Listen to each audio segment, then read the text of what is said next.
Hi ಸ್ನೇಹಿತರೆ, ನಮಸ್ಕಾರ ಎಲ್ಲರಿಗೂ. ಇಂಡಿಯಾ ಪೋಸ್ಟ್ ಡಿಪಾರ್ಟ್ಮೆಂಟ್ ಕಡೆಯಿಂದ GDS ಆನ್ಲೈನ್ ಎಂಗೇಜ್ಮೆಂಟ್ ಗ್ರಾಮೀಣ ಡಾಕ್ ಸೇವಕ ಹುದ್ದೆಗೆ ಈ ಒಂದು ಆನ್ಲೈನ್ ಮುಖಾಂತರ ಅರ್ಜಿಯನ್ನು ಆಹ್ವಾನಿಸಲಾಗಿದೆ. ಸ್ನೇಹಿತರೆ, ಈ ಒಂದು ವಿಡಿಯೋದಲ್ಲಿ ಈ ಒಂದು BPM ಮತ್ತು ABPM ಹುದ್ದೆಗಳನ್ನು ಯಾವ ರೀತಿ ಅರ್ಜಿ ಸಲ್ಲಿಸೋದು, ಆನ್ಲೈನ್ ಪೇಮೆಂಟ್ ಎಷ್ಟು ಮತ್ತು ಅದಕ್ಕೆ ಯಾರು ಎಲಿಜಿಬಲ್ ಅಂತ ಎಲ್ಲ ಒಂದು ಸಂಪೂರ್ಣದ ಮಾಹಿತಿಯನ್ನು ಈ ವಿಡಿಯೋದಲ್ಲಿ ಕೊಡ್ತಾ ಹೋಗ್ತೀನಿ. ವಿಡಿಯೋನ ಪೂರ್ತಿಯಾಗಿ ಸ್ಕಿಪ್ ಮಾಡಿದೆ ನೋಡಿ. ಸ್ನೇಹಿತರೆ, ಇವಾಗ ನೋಡ್ತಾ ಇದ್ದಾರೆ, ಇದು ಅಧಿಕೃತವಾದಂಥ ನೋಟಿಫಿಕೇಷನ್ನು ಗೌರ್ಮೆಂಟ್ ಆಫ್ ಇಂಡಿಯಾ ಅಂಚೆ ಇಲಾಖೆ ವತಿಯಿಂದ. ಇಲ್ಲಿ ಗ್ರಾಮೀಣ ಡಾಕ್ ಸೇವಕ GDS ಅಂತ ಏನು ಕರಿತೀವಲ್ಲ, ಗ್ರಾಮೀಣ ಡಾಕ್ ಸೇವಕ ಆನ್ಲೈನ್ ಎಂಗೇಜ್ಮೆಂಟ್ ಶೆಡ್ಯೂಲು ಒಟ್ಟು 2 ಹುದ್ದೆಯನ್ನು ಒಳಗೊಂಡಿದೆ. BPM ಮತ್ತು ABPM ಅಂತ ಕೊಟ್ಟಿದ್ದಾರೆ. ಒಟ್ಟು 2 ಪೋಸ್ಟನ್ನು ಇಲ್ಲಿ ಒಳಗೊಂಡಿದೆ, BPM ಮತ್ತು ABPM. Branch post master, BPM ಅಂದರೆ ಬ್ರ್ಯಾಂಚ್ ಪೋಸ್ಟ್ ಮಾಸ್ಟರ್ ಅಂತ ಅರ್ಥ, ಮತ್ತು ABPM ಅಂದರೆ ಅಸಿಸ್ಟೆಂಟ್ ಬ್ರ್ಯಾಂಚ್ ಪೋಸ್ಟ್ ಮಾಸ್ಟರ್ ಅಂತ ಅರ್ಥ ಕೊಡುತ್ತೆ ಸ್ನೇಹಿತರೆ. ಹಾಗೂ ಅರ್ಜಿ ಸಲ್ಲಿಸುವ ಒಂದು ವೆಬ್ಸೈಟನ್ನು ಕೂಡ ಇಲ್ಲಿ ಕೊಟ್ಟಿದ್ದಾರೆ ನೋಡಿ. ಇದೇ ಒಂದು ವೆಬ್ಸೈಟ್ನಲ್ಲಿ ಹೋಗಿ ನೀವು ಅರ್ಜಿಯನ್ನು ಸಲ್ಲಿಸ್ಕೋಬೇಕಂತ ಕೊಟ್ಟಿದ್ದಾರೆ. ಒಟ್ಟು ಆಲ್ ಓವರ್ ಇಂಡಿಯಾದಲ್ಲಿ 44,228 ಹುದ್ದೆಯನ್ನು ಒಳಗೊಂಡಿದೆ ಸ್ನೇಹಿತರೆ. All over India total 44,228 total post ಇದ್ದಾವೆ.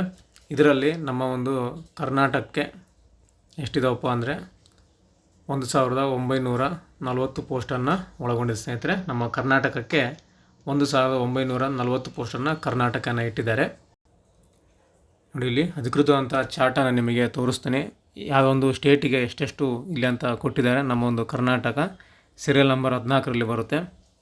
ಇಲ್ಲಿ ನೋಡ್ತಾ ಇದ್ದೀರಾ, ಸೀರಿಯಲ್ ನಂಬರ್ 14 ಕನ್ನಡದಲ್ಲಿ ಇರುತ್ತೆ ಎಕ್ಸಾಮು. ಇದಕ್ಕೆ ನೋಡಿ, ಒಟ್ಟು ಪೋಸ್ಟ್ಗಳನ್ನು ತೋರಿಸ್ತೀನಿ ನಿಮಗೆ. ಒಟ್ಟು 1,940 ಪೋಸ್ಟನ್ನು ಒಳಗೊಂಡಿದೆ. ನೋಡ್ತಾ ಇದ್ದಾರೆ, 1,940 ಪೋಸ್ಟು ಕರ್ನಾಟಕಕ್ಕೆ ಮೀಸಲನ್ನು ಇಟ್ಟಿದ್ದಾರೆ. ಇದರಲ್ಲಿ ಕ್ಯಾಟಗರಿ ವೈಸ್ ರಿಸರ್ವೇಷನನ್ನು ಕೊಟ್ಟಿದ್ದಾರೆ, ಯಾರ್ಯಾರಿಗೆ ಎಷ್ಟೆಷ್ಟು ಅಂತ. ಅದನ್ನು ಡಿಸ್ಕ್ರಿಪ್ಷನಲ್ಲಿ ಕೂಡ ಕೊಟ್ಟಿರ್ತೇನೆ. SC ST EWS PWD OBC ಅನ್ರಿಸರ್ವ್ಡು ಈ ರೀತಿಯಾಗಿ ಎಲ್ಲ ಒಂದು ಕ್ಯಾಟಗರಿಗೆ ಎಷ್ಟೆಷ್ಟು ಅಂತ ಡಿಸ್ಕ್ರಿಪ್ಷನಲ್ಲಿ ಕೂಡ ಹಾಕಿರ್ತೀನಿ, ನೋಡ್ಕೋಬೋದು. ಅದೇ ರೀತಿಯಾಗಿ ಈ ಒಂದು ಅಂಚೆ ಇಲಾಖೆಯ ಪೋಸ್ಟ್ಗಳಿಗೆ ಅರ್ಜಿ ಸಲ್ಲಿಸುವ ಪ್ರಾರಂಭಿಕ ದಿನಾಂಕ ಮತ್ತು ಕೊನೆ ದಿನಾಂಕವನ್ನು ನೋಡೋದಾದರೆ 15/7 ಅಂದರೆ ಇದೇ ತಿಂಗಳು 15ನೇ ತಾರೀಕು ಸ್ಟಾರ್ಟ್ ಆಗಿದೆ. ಮುಂದಿನ ತಿಂಗಳು 5/8/2024ಕ್ಕೆ ಕೊನೆ ದಿನಾಂಕ ಇದೆ. ಆಗಸ್ಟ್ 5ರವರೆಗೂ ಈ ಒಂದು ಅರ್ಜಿಯನ್ನು ಹಾಕೋಕ್ಕೆ ಅವಕಾಶವನ್ನು ಕೊಟ್ಟಿದ್ದಾರೆ. ಮತ್ತು ಎಡಿಟ್ ಮಾಡ್ಕೋದಕ್ಕೆ, ಕರೆಕ್ಷನ್ ಮಾಡ್ಕೋದಕ್ಕೆ 6/8/2024ಕ್ಕೆ ಓಪನ್ ಆಗುತ್ತೆ, 8/8/2024ಕ್ಕೆ ಕ್ಲೋಸ್ ಆಗುತ್ತೆ ಅಂತ ಕೊಟ್ಟಿದ್ದಾರೆ. ಅಪ್ಲಿಕೇಶನ್ ಹಾಕಿದ ನಂತರ ನಿಮಗೆ ಏನಾದರೂ ಕರೆಕ್ಷನ್ಗಳು ಇದ್ದರೆ ಮಾಡ್ಕೋಬೋದು. 3 ದಿನ ಅವಕಾಶವನ್ನು ಕೊಟ್ಟಿದ್ದಾರೆ ಕರೆಕ್ಷನ್ ಮಾಡ್ಕೋದಕ್ಕೆ. ಮತ್ತು ಈ ಒಂದು BPM ಮತ್ತು ABPM ಹುದ್ದೆಗೆ ಸ್ಯಾಲ್ರಿಯನ್ನು ನೋಡೋದಾದರೆ ಕೊಟ್ಟಿದ್ದಾರೆ ನೋಡಿ. 12,000ರಿಂದ ಸ್ಟಾರ್ಟ್ ಆಗುತ್ತೆ, 29,000ವರೆಗೂ ಇರುತ್ತೆ ಅಂತ ಕೊಟ್ಟಿದ್ದಾರೆ. ಬ್ರ್ಯಾಂಚ್ ಪೋಸ್ಟ್ ಮಾಸ್ಟರ್ ಹುದ್ದೆಗೆ 12,000ರಿಂದ 29,000ವರೆಗೂ ಇರುತ್ತೆ ಅಂತ ಕೊಟ್ಟಿದ್ದಾರೆ. ಅಸಿಸ್ಟೆಂಟ್ ಬ್ರ್ಯಾಂಚ್ ಪೋಸ್ಟ್ ಮಾಸ್ಟರ್ ಹುದ್ದೆಗೆ 10,000ರಿಂದ 24,000ವರೆಗೂ ಇರುತ್ತೆ ಅಂತ ಕೊಟ್ಟಿದ್ದಾರೆ. ಈ ರೀತಿಯಾಗಿ ಒಂದು ಸ್ಯಾಲ್ರಿಯನ್ನು ನೋಡ್ಬೋದು.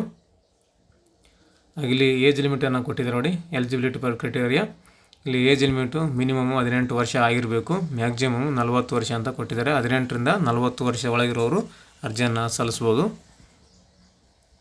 ಇಲ್ಲಿ ಮೀಸಲಾತಿ ಅನುಗುಣವಾಗಿ ಕ್ಯಾಟಗರಿ ವೈಸು ವಯೋಮಿತಿ ಸಡಿಲಿಕೆಯನ್ನು ಕೊಟ್ಟಿದ್ದಾರೆ. ಇಲ್ಲಿ SC ST ಅವರಿಗೆ 5 ವರ್ಷ, OBC ಅವರಿಗೆ 3 ವರ್ಷ, EWSಗೆ ಯಾವುದೇ ಥರ ಎಕ್ಸಾಮಿಷನ್ ಇರೋದಿಲ್ಲ. ಮತ್ತು ಇಲ್ಲಿ PWಗೆ 10 ವರ್ಷ, PW ಪ್ಲಸ್ OBC 13 ವರ್ಷ, PW ಪ್ಲಸ್ SC ST ಆಗಿದ್ದರೆ 15 ವರ್ಷವರೆಗೂ ಈ ಒಂದು ವಯೋಮಿತಿ ಸಡಿಲಿಕೆಯನ್ನು ಕೊಟ್ಟಿದ್ದಾರೆ.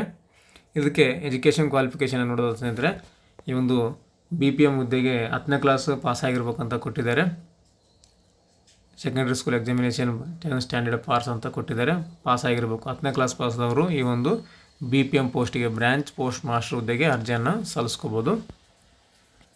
ಯಾವುದೇ ಥರ ಎಕ್ಸಾಮ್ ಇರುವುದಿಲ್ಲ, ಡೈರೆಕ್ಟ್ ನೇಮಕಾತಿ ಸ್ನೇಹಿತರೆ. ಪರ್ಸೆಂಟೇಜ್ ಆಧಾರದ ಮೇಲೆ ಇದಕ್ಕೆ ಸೆಲೆಕ್ಷನನ್ನು ಮಾಡ್ತಾರೆ. ಈ ಒಂದು SLC ಪಾಸ್ ಜೊತೆಗೆ ಮತ್ತು ಇತರ ಒಂದು ಕ್ವಾಲಿಫಿಕೇಷನ್ ಏನಿರಬೇಕಂತ ಕೊಟ್ಟಿದ್ದಾರೆ. ಅದರ ಕ್ವಾಲಿಫಿಕೇಷನ್ ನೋಡಿ, ನಾಲೆಜ್ ಆಫ್ ಕಂಪ್ಯೂಟರ್ ನಾಲೆಜ್ ಕೂಡ ಇರಬೇಕು ನಿಮಗೆ. ಸಾಮಾನ್ಯ ಜ್ಞಾನವನ್ನು ಕಂಪ್ಯೂಟರ್ದು ಹೊಂದಿರಬೇಕು. ಮತ್ತು ನಾಲೆಜ್ ಆಫ್ ಸೈಕಲ್ ಓಡಿಸೋದಕ್ಕೆ ಬರಬೇಕಂತ ಕೊಟ್ಟಿದ್ದಾರೆ. ಅಡ್ವೊಕೇಟ್ ಮೀನ್ಸ್ ಆಫ್ ಲೈವ್ಲಿಹುಡ್ ಅಂತ ಜೀವನೋಪಾಯಕ್ಕೆ ಸಮರ್ಪಕವಾದ ಒಂದು ವಿಧಾನವನ್ನು ನೀವು ಅಳವಡಿಸ್ಕೊಂಡಿರ್ಬೇಕಂತ ಕೊಟ್ಟಿದ್ದಾರೆ. ನಿಮ್ಮ ಹತ್ರ ಸೈಕಲ್ ಕೂಡ ಇದ್ರೂ ನಡೆಯುತ್ತೆ. ಈ ರೀತಿಯಾಗಿ 3 ಎಕ್ಸ್ಟ್ರಾ ಒಂದು ನಾಲೆಜನ್ನು ನಿಮಗೆ ಕೊಟ್ಟಿದ್ದಾರೆ. ಹಾಗೆ ಇದು ಒಂದು ಪೋಸ್ಟಿಗೆ ಯಾವ ರೀತಿ ಅರ್ಜಿಯನ್ನು ಸಲ್ಲಿಸೋದಂತ ನೆಕ್ಸ್ಟ್ ವಿಡಿಯೋದಲ್ಲಿ ತಿಳಿಸ್ಕೊಡ್ತೀನಿ. ಸ್ಟೆಪ್ ಬೈ ಸ್ಟೆಪ್ ಆಗಿ ನಿಮಗೆ ಅರ್ಥ ಆಗೋ ರೀತಿಯಲ್ಲಿ ಈ ಹಿಂದೆ ಒಂದು ವಿಡಿಯೋ ಕೂಡ ಮಾಡಿದ್ದೆ. ಈ ಒಂದು ಇಂಡಿಯಾ ಪೋಸ್ಟ್ ಡಿಪಾರ್ಟ್ಮೆಂಟಲ್ಲಿ ಯಾವ ರೀತಿ ಅರ್ಜಿಯನ್ನು ಸಲ್ಲಿಸೋದು BPM ಹುದ್ದೆಗೆ ಅಂತ ಒಂದು ವಿಡಿಯೋ ಮಾಡಿದ್ದೀನಿ. ಅದನ್ನು ಲಿಂಕನ್ನು ಡಿಸ್ಕ್ರಿಪ್ಷನಲ್ಲಿ ಕೂಡ ಕೊಟ್ಟಿರ್ತೀನಿ, ನೋಡ್ಕೋಬೋದು. ಹಾಗೆ SLC ಪರ್ಸೆಂಟೇಜ್ ಆಧಾರದ ಮೇಲೆ ನಿಮ್ಮ ಸೆಲೆಕ್ಷನನ್ನು ಮಾಡ್ತಾರೆ ಸ್ನೇಹಿತರೆ. SLCನಲ್ಲಿ ಹೈಯೆಸ್ಟ್ ಪರ್ಸೆಂಟೇಜ್ ಯಾರ್ದಿರುತ್ತೋ ಅವರನ್ನು ಶಾರ್ಟ್ ಲಿಸ್ಟನ್ನು ಮಾಡ್ತಾರೆ. ಸೊ ಪರ್ಸೆಂಟೇಜ್ ಆಧಾರದ ಮೇಲೆ ಇದನ್ನು ಇರುತ್ತೆ, ಯಾವ ಥರ ಎಕ್ಸಾಮ್ ಇರುವುದಿಲ್ಲ, ಡೈರೆಕ್ಟ್ ನೇಮಕಾತಿ. ಹಾಗೂ ಈ ಒಂದು ಪೋಸ್ಟ್ಗೆ ನೀವು ಸೆಲೆಕ್ಷನ್ ಆದಿರಿ ಅಂತ ಅಂದ್ಕೊಳ್ಳಿ. ಇದಕ್ಕೆ ಯಾವೆಲ್ಲ ಡಾಕ್ಯುಮೆಂಟ್ ನೀವು ವೆರಿಫಿಕೇಷನ್ಗೆ ತೊಗೊಂಡು ಹೋಗಬೇಕಂತ ಒಂದು ಲಿಸ್ಟನ್ನು ಮಾಡಿದ್ದಾರೆ ಇಲ್ಲಿ.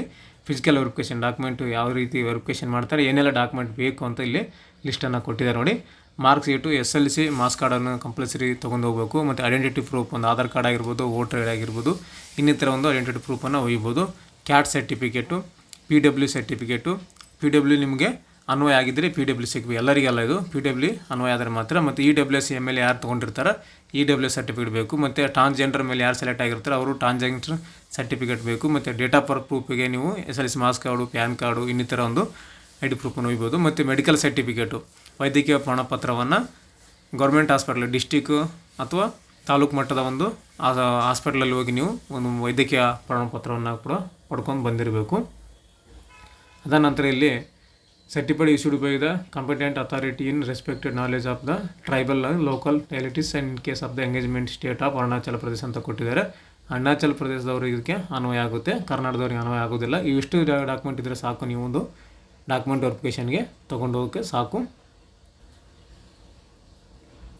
ನೆಕ್ಸ್ಟ್ ಇದಾದ ನಂತರ ಈ ಒಂದು ಪೋಸ್ಟ್ಗೆ ಪೇಮೆಂಟನ್ನು ನೋಡೋದಾದರೆ ಸ್ನೇಹಿತರೆ, ಅದರ್ಸ್ ಕ್ಯಾಂಡಿಡೇಟ್ಗೆ ಜನರಲ್ಲು ಮತ್ತು OBC ಅವರಿಗೆ 100 ರೂಪಾಯಿನ ಇಟ್ಟಿದ್ದಾರೆ ನೋಡಿ.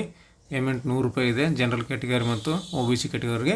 SC ST ಅವರಿಗೆ ಮತ್ತು PW ಅವರಿಗೆ ಇದಕ್ಕೆ ಯಾವುದೇ ರೀತಿ ಅಪ್ಲಿಕೇಶನ್ ಫೀಸ್ ಇರೋದಿಲ್ಲ, 0 ಇರುತ್ತೆ, ನಿಲ್ ಇರುತ್ತೆ. ಮತ್ತು ಟ್ರಾನ್ಸ್ಜೆಂಡರ್ ವುಮೆನ್ ಕೂಡ ಅವ್ರಿಗೆ ಕೂಡ ನಿಲ್ ಇರುತ್ತೆ ಅಂತ ಕೊಟ್ಟಿದ್ದಾರೆ. ಕೇವಲ 100 ರೂಪಾಯಿನ ಇಟ್ಟಿದ್ದಾರೆ ಎಲ್ಲ ವರ್ಗಕ್ಕೂ. ಮತ್ತು SC ST ಅವರಿಗೆ ಫ್ರೀಯನ್ನು ಮಾಡಿದ್ದಾರೆ. ಸ್ನೇಹಿತರೆ, ಇದಿಷ್ಟು ಈ ಒಂದು ಇಂಡಿಯಾ ಪೋಸ್ಟ್ ಡಿಪಾರ್ಟ್ಮೆಂಟ್ ಕಡೆಯಿಂದ 44,228 ಪೋಸ್ಟ್ಗಳ ಬಗ್ಗೆ ಮಾಹಿತಿಯನ್ನು ಕೊಟ್ಟಿದ್ದೀನಿ. ಈ ಒಂದು ಮಾಹಿತಿ ನಿಮಗೆ ಉಪಯುಕ್ತ ಆಗಿದೆ ಅಂತ ಅಂದ್ಕೊತೀನಿ. ಇದರ ರಿಲೇಟೆಡ್ ಆಗಿ ಏನಾದರೂ ಡೌಟ್ಸ್ಗಳಿದ್ದರೆ, ಗೊತ್ತಾಗಿಲ್ಲ ಅಂದರೆ ಕಮೆಂಟ್ ಮಾಡಿ, ಕಮೆಂಟಲ್ಲಿ ನಿಮಗೆ ಉತ್ತರವನ್ನು ಕೊಡ್ತೀನಿ ಅಂತ ಹೇಳ್ತಾ, ನೆಕ್ಸ್ಟ್ ವಿಡಿಯೋದಲ್ಲಿ ಯಾವ ರೀತಿಯ ಒಂದು ಅರ್ಜಿಯನ್ನು ಸಲ್ಲಿಸೋದು ಈ ಒಂದು ಪೋಸ್ಟ್ಗಳಿಗೆ ಅಂತ ನಿಮಗೆ ತಿಳಿಸ್ಕೊಡ್ತಾ, ಸ್ಟೆಪ್ ಬೈ ಸ್ಟೆಪ್ ಆಗಿ ನಿಮಗೆ ತಿಳಿಸ್ಕೊಡ್ತೀನಿ. ಓಕೆ, ನೆಕ್ಸ್ಟ್ ಈ ಥರ ಇನ್ನೊಂದು ಉಪಯುಕ್ತ ಮಾಹಿತಿಯೊಂದಿಗೆ ಇನ್ನೊಂದು ವಿಡಿಯೋದಲ್ಲಿ ನಿಮ್ಮನ್ನು ಭೇಟಿ ಆಗ್ತೀನಿ. ಅಲ್ಲಿವರೆಗೂ ನಮ್ಮ ವೀಡಿಯೋಸನ್ನು ನೋಡ್ತಾ ಇರಿ, ಸಪೋರ್ಟ್ ಮಾಡಿ ಅಂತ ಹೇಳ್ತಾ, thank you, thanks for the watching.